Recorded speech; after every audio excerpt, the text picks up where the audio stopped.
એશિયાની પ્રતિષ્ઠિત ઔદ્યોગિક વસાહતોમાં સ્થાન ધરાવતી અંકલેશ્વર ઇન્ડસ્ટ્રીઝ એસોસિએશનની મેનેજિંગ કમિટીની વર્ષ 2026-27ની ચૂંટણી આવતીકાલે યોજાશે। આ પ્રતિષ્ઠાસભર ચૂંટણીમાં મુખ્યત્વે સહયોગ પેનલ અને વિકાસ પેનલ વચ્ચે સીધી ટક્કર જોવા મળશે।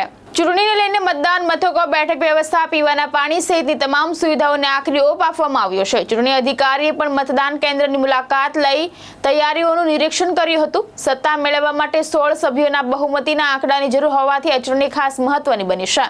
વિકાસ પેનલને બહુમતી જાળવવા માટે 10માંથી માત્ર 3 બેઠકો જીતવાની જરૂર છે, જ્યારે સહયોગ પેનલને સત્તા મેળવવા માટે 10માંથી 9 બેઠકો જીતવી અનિવાર્ય બની છે।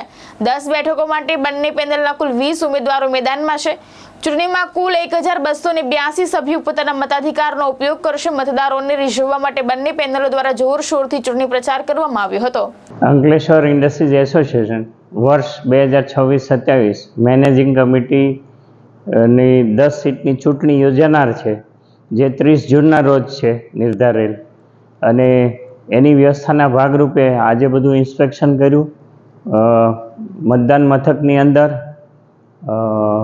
6 બૂથ, એની અંદરની વ્યવસ્થા, લાઇટિંગ, કોમ્પ્યુટર, સ્ક્રીન અને મતદાર સભ્ય જે કોઈ અહીંયા મતદાનમાં આવે અને સરસ રીતે શાંતિપૂર્ણ મતદાન થઈ શકે એવી સંતોષકારક વ્યવસ્થા એઆઈએ દ્વારા, એઆઈએના સેક્રેટરી પ્રેસિડેન્ટ દ્વારા કરેલી છે, જે મેં વેરીફાઈ પણ કરી લીધી છે।